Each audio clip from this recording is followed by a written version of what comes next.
Okay, can everybody see those? Yeah, okay, cool. Yes. Um, all right. Yeah, hello. Again, it's nice to be here with everybody. I'm excited to, present some information around community engaged research. My name is Dr. Carlos Casanova. As was previously mentioned, I've come to this space with, about 11 or 12 years of actual experience, employment experience in community-based youth programs in community settings. And so now that's part of also my research agenda. So I'm excited to share some of this information with you all today. So what I'm going to talk about today, I was thinking about, how to break this up and how to kind of make this as impactful and useful for, practitioners, researchers who do community engaged research across multiple settings. So I think the first thing I want to do is just kind of give a brief definition and overview of key tenets and principles of the way that I think about community engaged research. And then what I'm going to do from there is I think when we think about community engaged research, I don't want to think about community engaged research as sort of this nice sort of model or package that we can just deliver to folks and say, here, this is how you do community engaged research, go do it.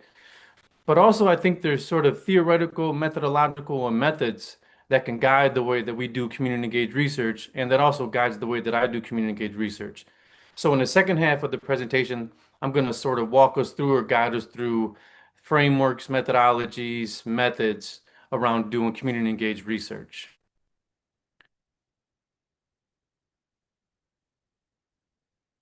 So key tenets. So when we think about traditional research and community informed versus community engaged research, like when we do research, we think as this traditional approach, we're going to do research on communities. There might be a topic or area or focus that we want to explore more as researchers. So we go and we go into a community setting, whether it's a school, community-based organization, an agency, and we go there and we explore as researchers, right? That's our traditional approach. We want to go find information, gather information, disseminate the information, probably go to some conferences and share out and publish some research articles. But also, as we move towards community engaged research, there's also this idea of research about communities, community informed research. And so I try to think about community informed research as like maybe thinking about we maybe partnered with an agency or a community organization and we've been working with them for a few months and we built a pretty solid relationship with them and we've shared concerns and issues in communities. And so they have now maybe invited us as researchers to come into their space and engage in research about their community. But this approach still kind of keeps the community members not really involved in the research process, not really engaged in the research design, the data collection, the data analysis. And so that's when we move to this idea of community engaged research. So we do research with communities. In this approach, research is really connected and there's a equitable partnership and relationship with community members. And I like to think about community members as really guiding and directing the research approach, right? So the research design, the research question, the data analysis.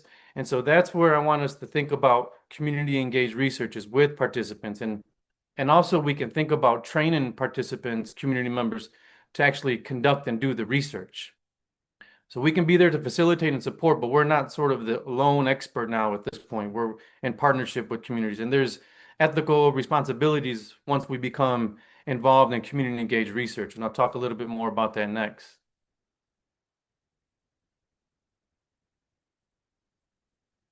So what is community engaged research? I like to think of community engaged research as a type of collaborative research process that develops equitable partnerships between researchers and community members throughout the entire research process.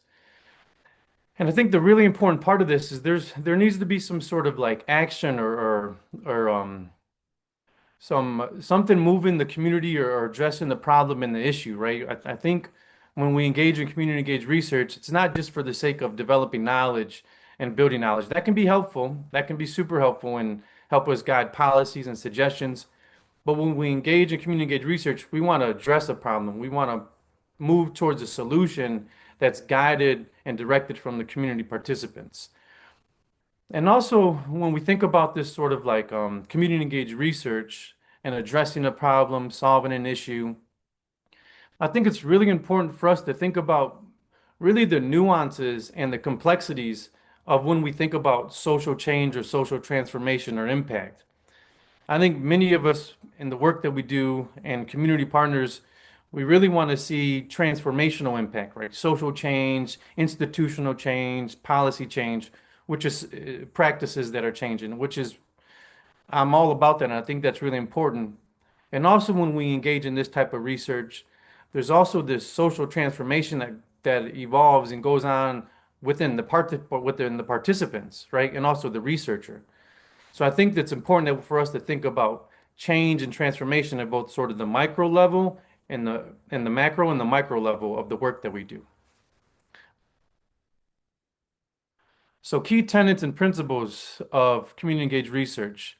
And you're going to see throughout the slide, there's going to be some photos, and these photos are part of my journey of doing community engaged research over the past 10 years in community-based youth programs. So the first, tenet and principle is obviously there's some trust building that needs to take place. We have to go in there. We have to learn from participants. We have to develop authentic relationships with participants.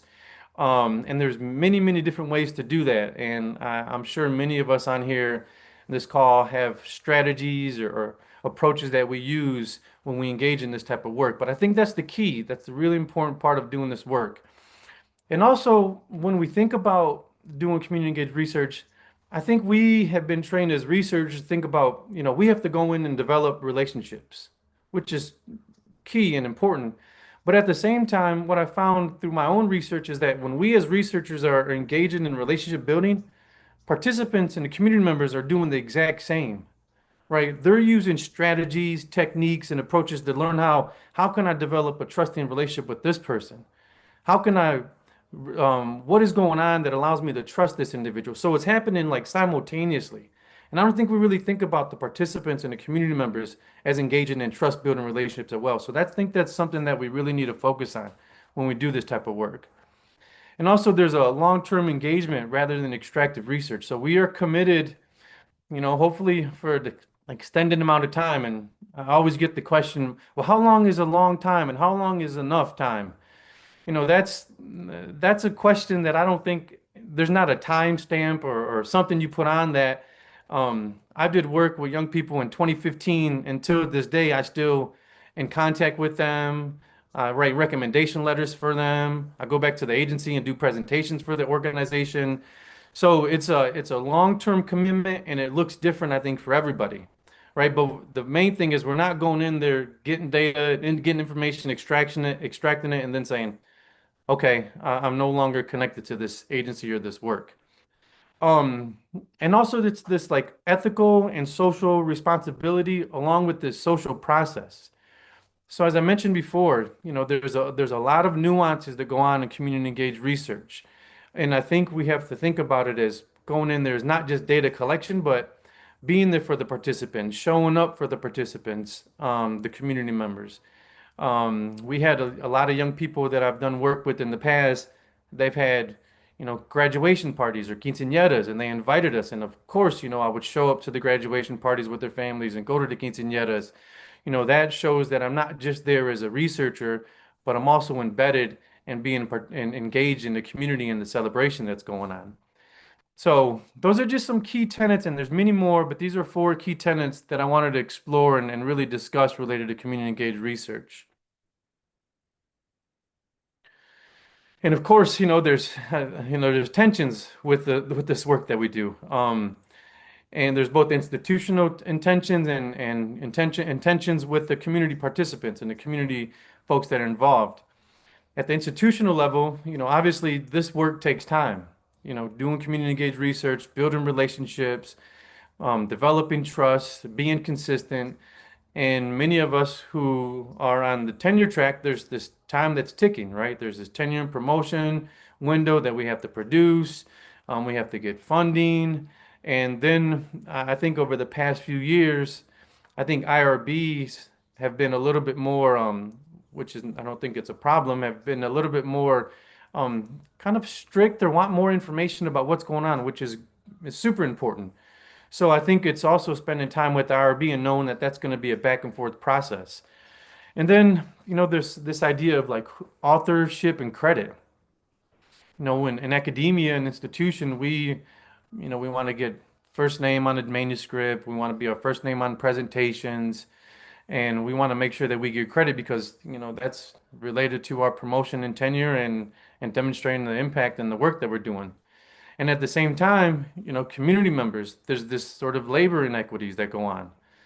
They're probably engaged with a lot of the work that's happening with the research process, developing research questions, collecting data, analyzing data, and some people really emphasize making sure community members are getting compensated for their time and effort. So then how do we put compensation and funding resource recommendations that we request and apply for? And also there's this idea of risk for community participants. And I don't take this idea of risk for community participants lightly, especially within the work that I do. Much of the work that I do has been really guided and directed with young people who are, undocumented, who have mixed status families, who are addressing immigration issues, social injustice, and a lot of the times, many of these young people have gone to social protests, social rallies, and spoke in communities in front of everybody. Really put their sort of their life on the line here, so to speak, to really advocate for what they believe is right. So when we think about community participants and the risk they take for the research that we're doing, it can be really intense at time. And then this idea of tokenism. We don't want to feel like there's this sort of symbolic research and interest that we're going in and doing this work with people. We want them to really feel connected, that this research is connected and related to who they are, the issues that they're facing in their community. And I think this tokenism is challenged when we continue to have this sort of ethical responsibility of showing up for community members and doing the work with them and building relationships with them. So these are just some tensions that we experience. Again, I'm sure there's more, but these are ones I wanted to touch on. So I think now I want us to, I don't know if anybody can put up breakout rooms for a few minutes. Okay, so as we do the research and you're doing your research, there's some key tenets and principles that I talked about. And one of them is this ways of how do we navigate institutional and community tension. So I would like for maybe 3 to 5 minutes or so, or maybe 3 minutes, 4 minutes, go into a breakout room and discuss with your participants and your community members here in this space ways that you navigate institutional community tensions. Maybe pick one, and maybe there's a strategy that you use, and then we'll come back and hopefully maybe one or two people can share out, and then we'll move on to the next part of the presentation.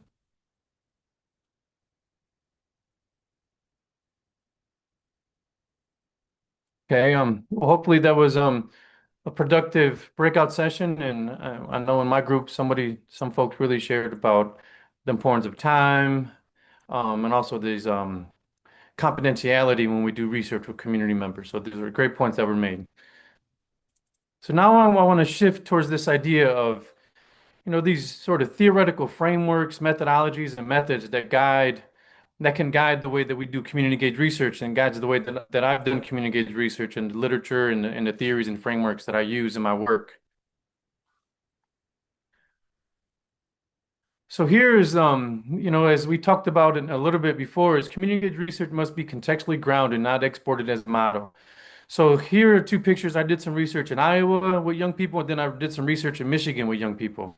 And I've done research in Arizona and Texas. And when we think about community engaged research with folks, the young people in Michigan were dealing with similar issues, but also they wanted to address issues that were far distinct from the young people that were in Iowa, right? So I walk into this space really thinking about like what methodologies, what methods, what frameworks can I use to guide my work instead of thinking about community engaged research as sort of this neat package that we use when we do the work. So context is really important. The social, political, environmental context is key when we do the work. So frameworks. I know that when we go and we do community engaged research, obviously there's an issue, right, or a problem that we want to focus on. So, and at the same time, we need to think about community members and folks from this sort of asset-based, strength-based perspective, right? Culturally relevant perspective when we go into these communities and when we do the work that we do. We have to think about historically the communities that we work with strength, aspiration, success, resistance, and joy, and we need to tap in and use that as part of the research process. And also, when we address issues or the work that we're doing with community members, we want to think about the problems around the social, political, environmental issues, or whatever topic you're exploring from really the historical perspective, right? Because a lot of the issues that the communities are addressing, I mean, they're not new. They have a history of probably directly impacting community members. And we want to address those problems, really focusing on the root cause. Oh, somebody's microphone is on. We really want to focus on these problems from the root causes, right? So get into the root of them. And there's a little activity I like to do is called a problem tree, where the participants actually draw a tree and then they have roots and they identify the roots of the tree as issues related to like bullying, cost of living, issues within the community. And then the other part of this idea is the theoretical frameworks that we're using, we really want them to promote liberating action, right? And also the theoretical frameworks, and there's many theoretical frameworks. I didn't want to list some here, but when we think about theoretical frameworks, I want us to think about frameworks from an asset base, critical thought, and social change. And there's many out there that I think you can use that guide your work. So that's why I'm just kind of giving this broad overview of frameworks. And then the last one within the frameworks is really thinking about this idea of community engaged research as a social process. So there's social change that goes on, community development, policy change, institutional change. So I think it's good to have a framework or lenses that allows us to think about and focus on this sort of, as I mentioned before, micro and macro level change. In much of my work, I really focus on youth development. So there's a lot of youth development frameworks in my work that I do. So these are just broad theoretical frameworks and ideas that I think should guide the work that we do. An asset base, thinking about the strengths and the resistance and the joy that they have and the wisdom that they bring, addressing root causes from a historical perspective. I'm really moving towards this idea of action and agency, and then thinking about community engaged research as a process, as a social change, and many changes are going on in this work that we do. The researchers as community participants, as in us, we get the kind of like pick and choose what we want to explore within this social process. So methodologies. There's critical ethnography, these participatory action approaches, why, power, and community-based approach. Um, Many of these methodologies, they seek to analyze, critique, and challenge social issues and empower marginalized groups, right? And also these methodologies are rooted in sort of a commitment and long-term responsibility of being in communities. And also this idea of why part community-engaged research, I think this is the one of the really key important parts of community-engaged research is that these methodologies not allow us, but give us the opportunity to partner with community members and train these folks on doing the social scientific research process, right? So we as facilitators slash researchers, we partner with community members. We work with them on how to develop research questions. We work with them on how to develop data collection instruments. We work with them on how to analyze the data. And the participants learn these skills and tools that can be modified and applied to address community issues that they want to explore. The really neat part about it is that we get to facilitate that and be part of that. So this is these methodologies that kind of remove us from the expert view and perspective and really put us into this space of co-learning and co-teaching with participants, which again is really key important within the community engaged research approach. And also there's this idea of objective versus subjective researcher. When we do community engaged research, more than likely we directly impact the social setting. We have an impact and the participants. We're probably going to be directly related to the problem that's being resolved or being that's addressed. Um, Whether you like it or not, you're probably going to hurt some people's feelings. Your feelings are going to be hurt. Your emotions are going to be triggered. Their emotions are going to be triggered. There may be some disagreements that go on. I mean, it's a subjective experience, and this happens over an extended period of time. So, one of the key parts of being a subjective community engaged researcher is really engaging in self-reflection during this process. of your role as the researcher, your positionality, the power that you hold, how you're feeling, what you're thinking, all these sort of nuances of being part of a community over an extended amount of time is really important for us to explore and think about how and connecting that to the research approach. And also this idea of we want to explore subjective experiences with participants. We as researchers are part of the process, so we're there and we're present and we're engaging in the work. But also, I think we can do some interpretation of what's happening, but we also want to engage in participants in their experiences and explaining what they're going through, how they're experiencing the research approach, how they're addressing the issue. And so we ask questions or we make observations or we engage in some sort of data collection that really gets to the subjective experience of the work that's going on with the participants. Maybe I'm gonna go through this one so I can get through the data collection and then maybe we can come back and have a question. So maybe if you want to just maybe someone can put this question in the chat and with the Q&A time, we can talk about this just for the sake of time. So in what ways might you impact the research setting?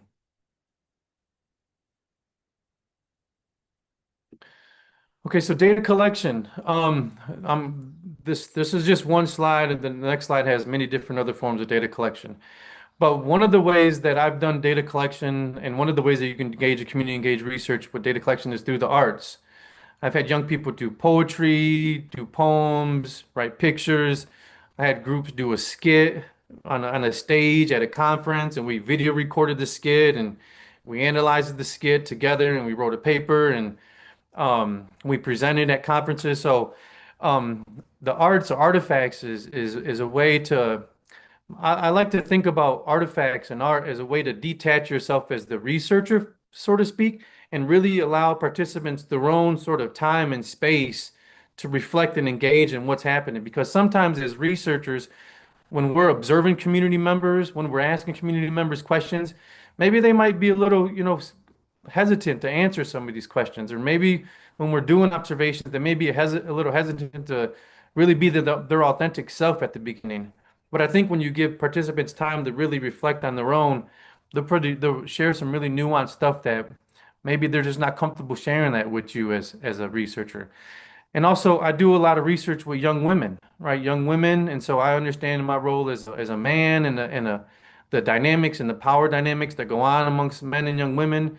So I'm also aware of those things during data collection, and I think the arts and poetry is really one way to kind of sort of reduce the tension around data collection during the community engaged research. And also, there's many other ways of methods of data collection. It's photo voice, focus groups, and interviews.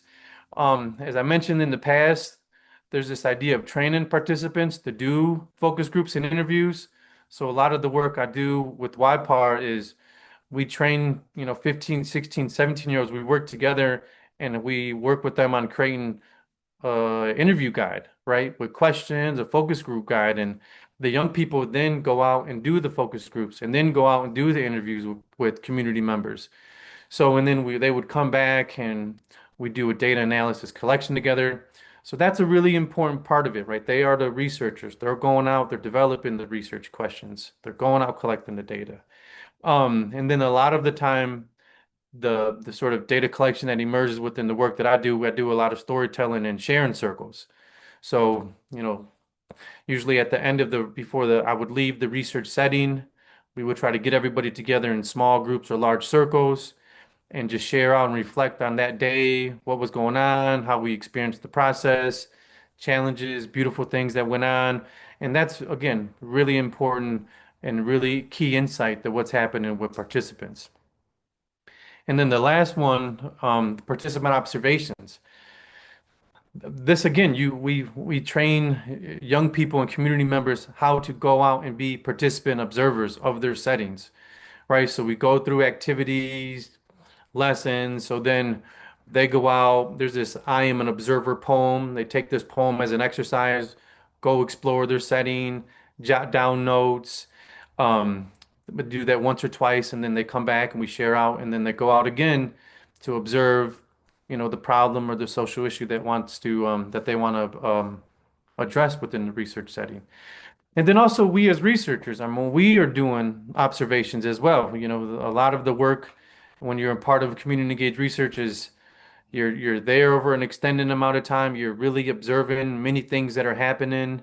Um, I like to think about going into community engaged research first as a really broad perspective because I think that gives you opportunities to really explore many nuances where over time you can start to focus on two or three main areas.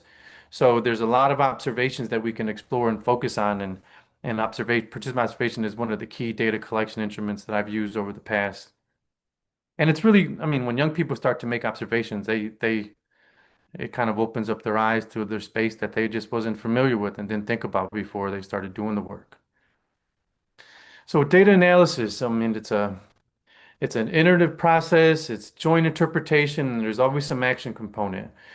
I'll tend to get the question a lot like, when do I start analyzing data? I think analyzing data with participants is a process that should start at the really early in the research project because one, it trains participants and not only trains, but you start to learn about how participants think about the data, right? You start to get insight from the community members about what's happening in their social setting, and they offer some pretty key insight that can guide the way that we're even thinking about the problem that we want to explore. It changes up questions we want to ask. It really challenges this hierarchy too of the researchers, the expert in data interpretation, where participant and members really start to think about themselves as being really important in the process. And I think that's key. Um, and also there's this idea of community members as being insiders, right? As I said, they live typically probably in the community that's being impacted the most and the issue that they want to solve. So they have really good insight. And also community members are, you know, they're trusted folks in their community.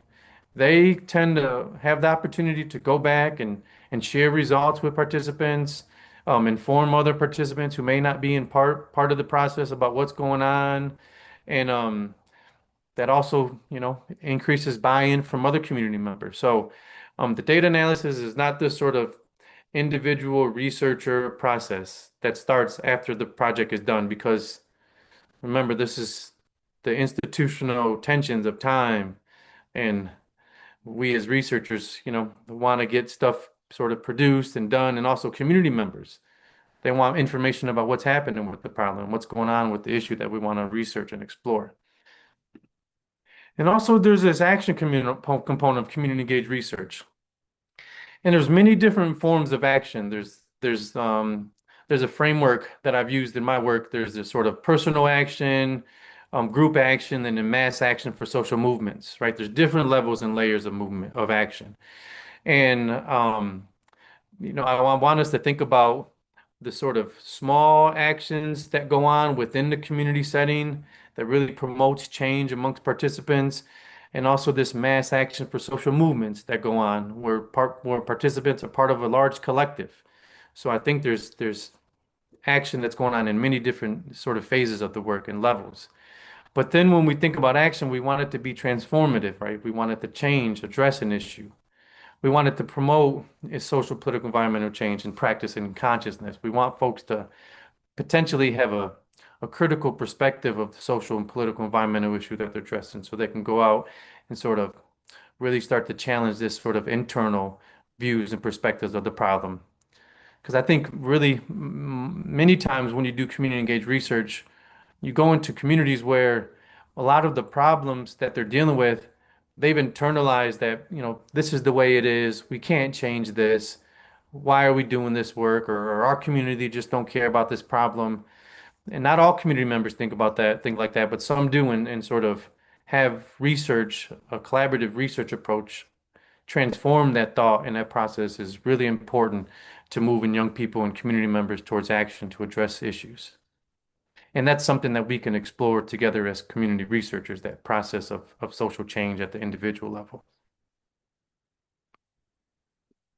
And then the last one, dissemination. So I know in academia, you know, academic journals is really important to get our stuff published and get into high impact journals. And but there's many other ways that we can disseminate information. We've taken young people to educational conferences. We presented at school board meetings. Universities have offered space for us to have gatherings together to come do young people present their work. There's briefs and public forums and just many other ways outside of academic journals. So I encourage us to think beyond publishing and think about how community members can be the ones who are presenting, and we can support them during the presentation and be there as in solidarity with them when they do the work. So that's the community engaged research presentation. So any questions, comments? I think we got like 10 minutes. I'm going to stop sharing my screen if that's okay. Yeah, thank you, Carlos. Okay. If anyone has a question, we can put them in the chat or unmute. Ian, go ahead. Hi, you talked earlier about tokenism. I was wondering if you could expand a little more on that and what that means, and I guess its application then to this topic. Yeah, tokenism. I tend to think about tokenism as when I do community engaged research, as I just don't go in there to a community. And again, most of my work is community-based youth programs and settings. So I don't go into a community-based youth program thinking like, I'm gonna do some work and I'm going to highlight this agency, or I'm going to highlight these community members, and I'm going to go in there and collect data and remove myself. And they're never going to be part of the process. They're never going to be part of the presentations or getting any type of credit. And so I sort of prevent myself or try to challenge myself from just sort of using them as data and not having them be part of the research process, coming up with topics, collecting the data, and presenting with me. I try to take young people to presentations often. Um, it's a little bit difficult now with funding and traveling, but when I was doing this work at the beginning, we took young people to many different conferences, and I know ARA has youth research presentations, and we've applied to take young people there. So really not thinking about them just as a space to go extract data, but really having them be part of the process. And also, I think when we think about the research and not tokenizing communities, like still stay in touch with many of the participants that I do work with. I've wrote recommendation letters. Many of them are college graduates. I wrote admissions letters for them. Many of them have job now. I was a reference for many of them for jobs. Some have applied for citizenship status. I've talked to their lawyers to try to get citizenship. So there's many ways that we can sort of challenge this idea of tokenism within the work that we do. And those are some of the ways that I do that and have done that over the past, 10, 12 years with the work that I do. Thank you so much. You're welcome. Some of the hardest research I have ever done has been community engaged research. For the simple point that my opinion in it doesn't matter, right? Right. Like when the collaborators were discussing, I used a photo voice methodology with different American Indian tribes on issues related to their early childhood and care. My voice was not part of that process. I was facilitating some engagement, but they were deeply involved.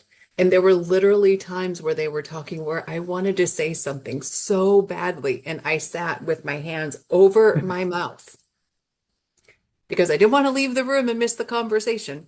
But my opinion held no weight. It was some of the hardest and most fulfilling, but also hardest work to really do to protect and respect voice in what mattered in that space. So, Carlos, I applaud all of your work in this because I know it is a true labor of love and dedication to community to represent those voices that are often unheard. Yeah, I think I think folks who do that work many times were just kind of like, man, don't say right. But it's like I want to contribute, and I'll just mention that I think that's a great point, Nicole. And also within that is to sort of like continue this idea of role of a researcher in this space. So I tend to focus on the teaching and learning, the facilitation that goes on when we do this community engaged research. So that allows me to not necessarily be involved. It allows me to be more an observer. So then I can observe what's happening where it's like, because I also want to engage. So that's some of the sort of nuances of the work that I've been exploring, or like the teaching and learning that goes on when participants are facilitating conversations happening. And also this idea of like the emotional toll it takes on folks. I don't think like, but any relationship, there's emotional toll and mental and physical and embodied experiences that we encounter when we do this work. And you also got to take care of your own well-being during these times of doing this work. It's super key because you can be so embedded in it, and next thing you know, you're having anxiety, your stress levels are up, you're having your body's starting to break down. So I would really encourage folks who do this work to really, take care of your own body and your own well-being before you and while you're engaging in this work. It's super important.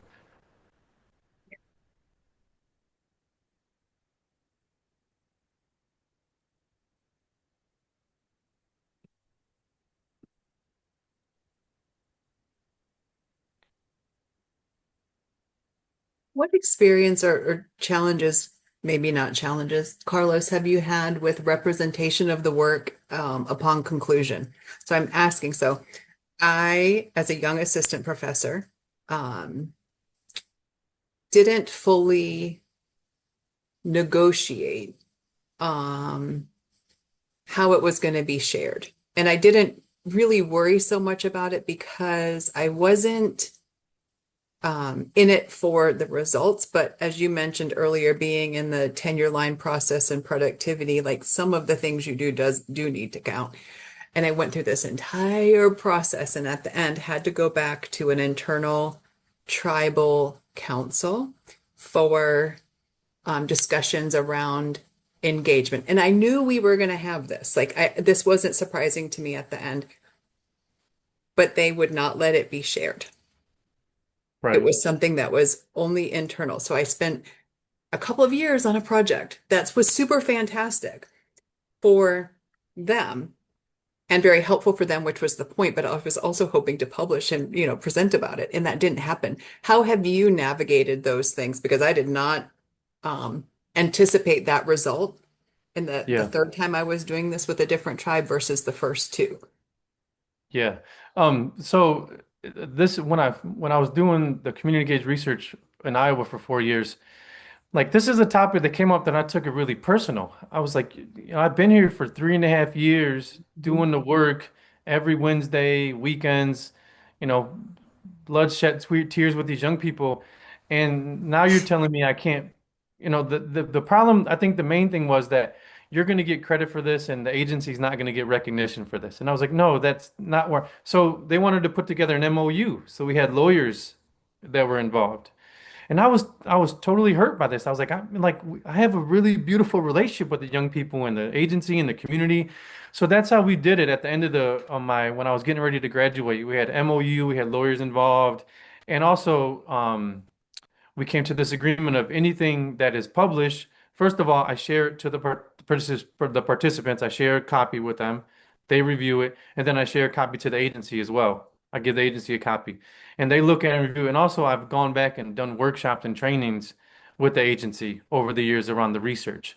So those are some way, but all and there's also research data from this project that I just will never publish because it's just too personal and the stories that were shared, I don't think I'm in any position to sort of put those out into the academic world because they were too intimate at the time about what was happening. So also I'm pretty kind of selective of what I'm putting out. But yeah, it was this negotiation back and forth and really kind of thinking about like yeah, I might get recognition in academia, but also I'm going to do stuff that's going to promote the agency and move the agency forward. So I think that's where we can. But it was really a challenging conversation after being there for 3.5 years, and I took it really personal. And after that, I was like, this is just part of the work that we do in community engaged research. And then also some of the because I have a wealth of data from a 4-year, almost 4-year ethnographic research project. I go up to Michigan and other agencies, and I do YPAR projects without the idea of collecting data. I said, I'm going to go in there and I'm going to do a research project with this young people, but it's not for the purpose of analyzing, collecting data. It's really working with young people and community members to address issues. So, but I'm also in a fortunate situation where I don't have to sort of collect data in this position that I'm in.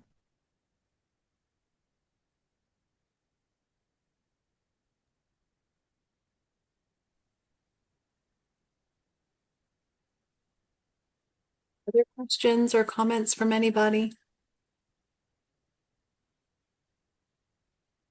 Oh, Youssef, I see your hand up.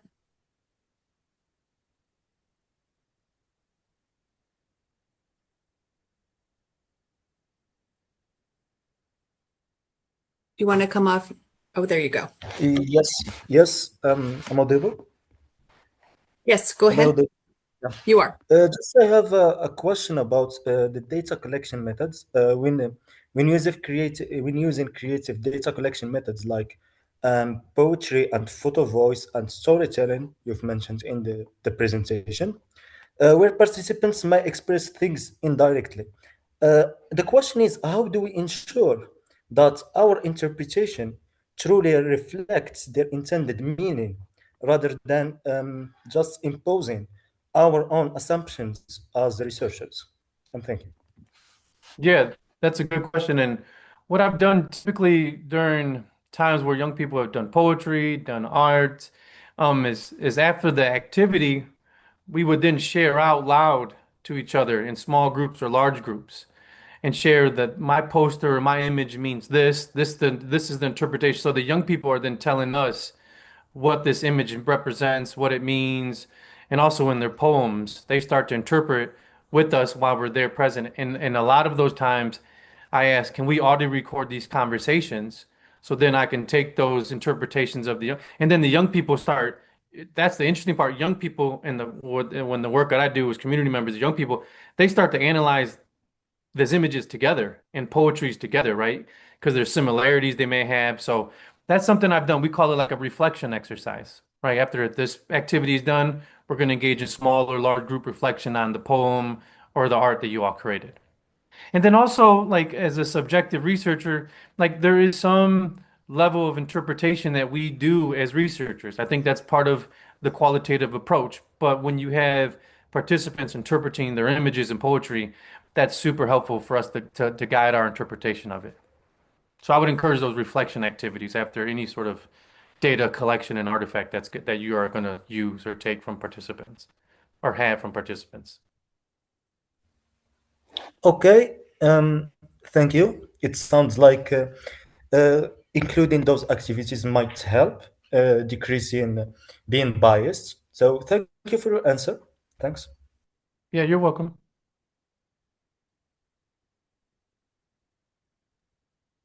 Carlos, do you have any of the student poetry published somewhere, or do you just kind of keep it? No, I have like 25 of the poems that I have saved, and it's interesting. That's one of the first papers manuscripts that I try to write and get published, and that thing has been bouncing around journals for the past 6 years, and I think I just now may have found a journal to publish that article. Oh, So I know, and wonderful. that's one of my favorite pieces that I wrote. And I'm not a po I don't claim to be a poet. I'm not a poet at all, but just the insight and depth of the poems that the young people wrote, and just it was just a really beautiful process. So yeah, I think I might have landed finally a journal to get it published. And we also the young people have went and presented on doing poetry to school teachers and community engaged or community folks about the impact of that. So. Wonderful. Well, be sure to share it with us. I'd love to read it. Okay, yeah, I will. No problem. Hopefully it gets published in like a couple months. We'll see. Yeah, wonderful. Well, thank you all for being here today. Carlos, thank you so much for your time and your insights. If everyone would take a moment to fill out this survey about the presentation, and you'll receive a certificate afterwards. We appreciate you all being here. We also have one additional research methods session coming up, and it is March 18th. So if you would like to sign up for that additional session, the QR code there is on the left, and you can learn more about GIFT from the QR code on the right. So thanks so much. Have a wonderful rest of your day or evening. Let us Thank you know. so much. Thank you. Bye-bye.